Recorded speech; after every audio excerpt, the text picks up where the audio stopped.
Hey everyone, thank you for tuning in to Team Forbidden's YouTube page again. It is Andrew the Collector here with a new deck profile for Traptrix. This version of Traptrix is going to be the budget version to where you just pick up 3 of the structure decks and just use whatever in there as the materials for your deck. We are going to be having a updated version for Traptrix to where it includes the structure deck plus outside support. So we'll be doing that rather shortly. But until then, I just want to give you a deck profile to where you can just pick up 3 decks and just use with this, take it to locals, and do fairly well with it. So we're going to start off with 3 Traptrix Merleo and 3 Traptrix Mantis. Merleo is probably your best main deck one. Well, first off, all the main deck Traptrix monsters are unaffected by Trap Hold Trap cards. So in case you do a mirror match, you don't have to worry about that. Merlot's effect is that when she is normal summoned, you can add a whole trap. You can search out a trap hole trap card, and if she's special summoned, you could target a spell or trap card your opponent controls and destroy it. Mantis's effect is when it's normal summoned, you can add a Traptrix monster from your deck to your hand, and once per turn, quick effect, you can target one set spell or trap card you control, return to the hand, and then reset a spell trap from your hand. So Mantis is they're both really good because she searches out your trap cards and she searches out your monsters. She's really good because if they try to Twin Twister, Cosmic Cyclone, MST, or try to spot remove any of your back row, you can use her effect to do a quick bait and switch. And Merlot's effect is just really good to get rid of back row. So this ratio is really good, and I wouldn't change it. The other 3 of is going to be new. Is going to be the new Traptrix Arachnocampa. She's basically a body that you can special summon out to gain advantage. For the first time, each of your set spell or trap cards will be destroyed by a card effect. They are not destroyed. And during the main phase, if you control a Traptrix monster, quick effect, you can special summon this card from your hand. Also, you cannot special summon monsters from the extra deck except plant or insect type monsters. So yeah, really good for your back row protection and just really good for your exceeds and link plays.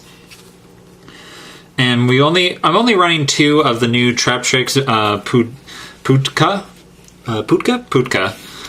Her effect is that when she's normal summoned, you search out the Traptrix Garden, which is their new field spell, which we'll get to in a sec.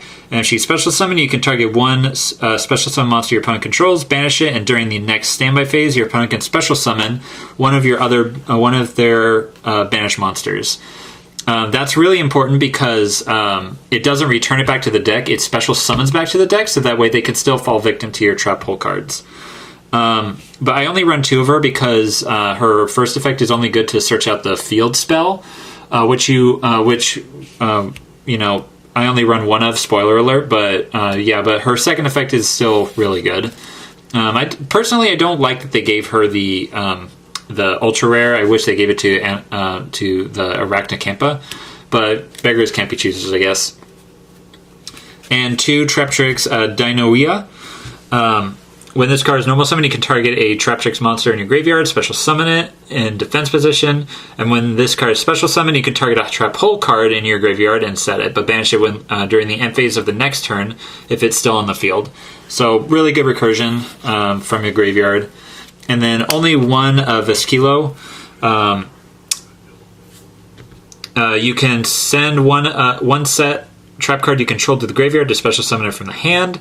If you control no cards in your spell and trap card zone, you can banish this card from your graveyard and target a whole card in your graveyard and set it. So again, really good for recursion. Not the best, which is why I only run 1 of her. But she's probably one of the lesser good ones. But her effect can still be in handy, which is why I still run her. And then 3 Ash Blossom, because it's Ash Blossom, why wouldn't you run it? Now up to the spells, there's not very many.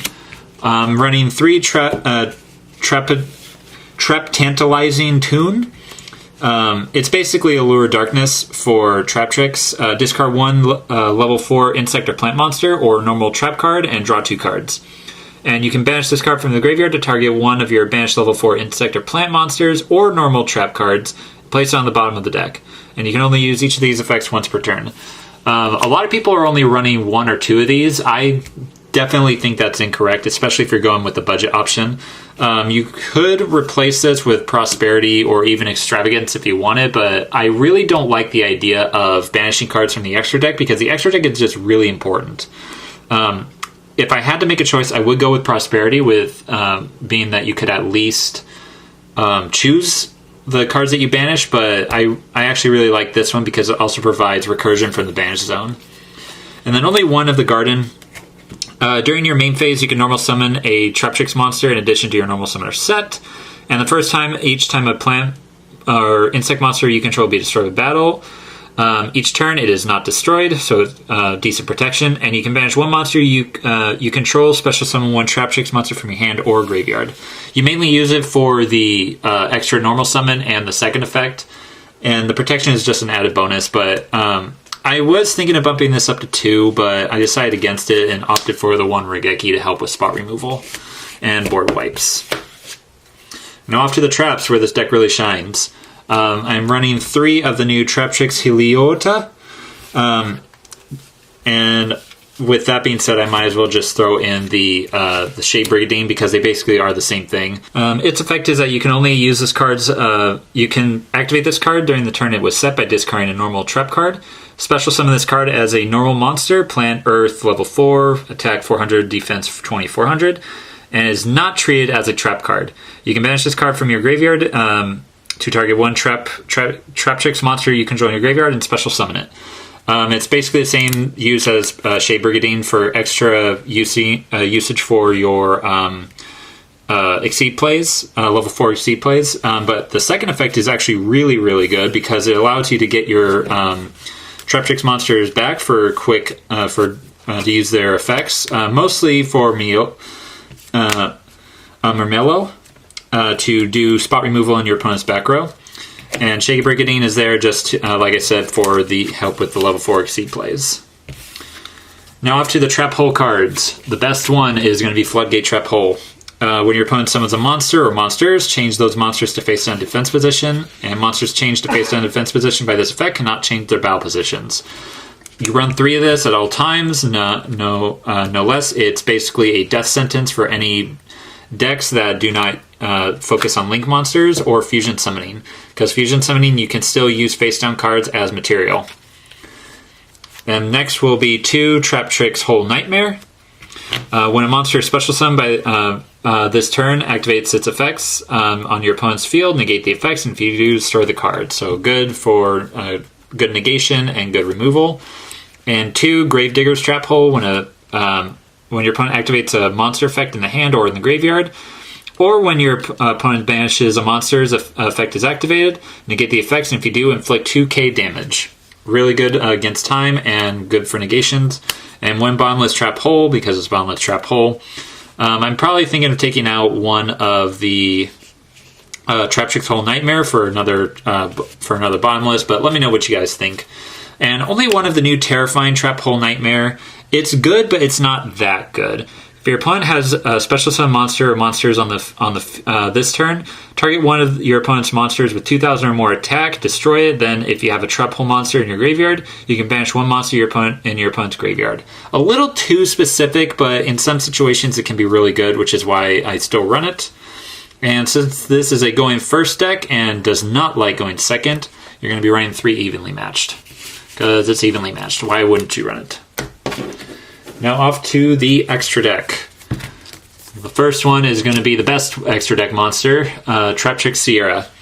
Her material is 1 non-link Traptrix monster, and she shares the same effects with all the extra deck Traptrix monsters, which makes them unaffected by all trap cards in general, even counter traps. Her first effect is that if a normal trap card is activated, you can special summon a Traptrix monster from your deck with a different name as cards you control. And the second one is basically the reverse. If a Traptrix monster activates its effect, you can set a Trap Hole Trap card from your deck to your side of the field. Definitely really good. She's what makes your deck function so well, and basically is the reason why Traptrix are even on the map to begin with. 2 of the new Traptrix Atupus. I hope I'm pronouncing that correctly. If this card is all Traptrix monsters you control gain 1,000 attack while you have a normal trap in your graveyard. Really good boost to help beef up your field, which is something that Traptrix actually needed. And once per turn, you can target face-up cards your opponent controls up to the number of insect and plant monsters you control, negate their effects until the end of this turn.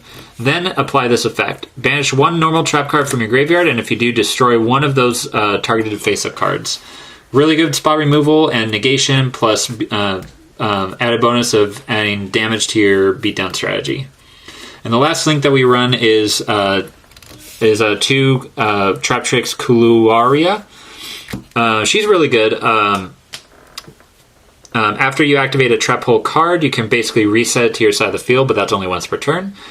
And during the end phase, you can target a Traptrix monster in your graveyard and special summon it in defense. So again, good recursion and just allowing you to use all the resources that you can with your trap cards.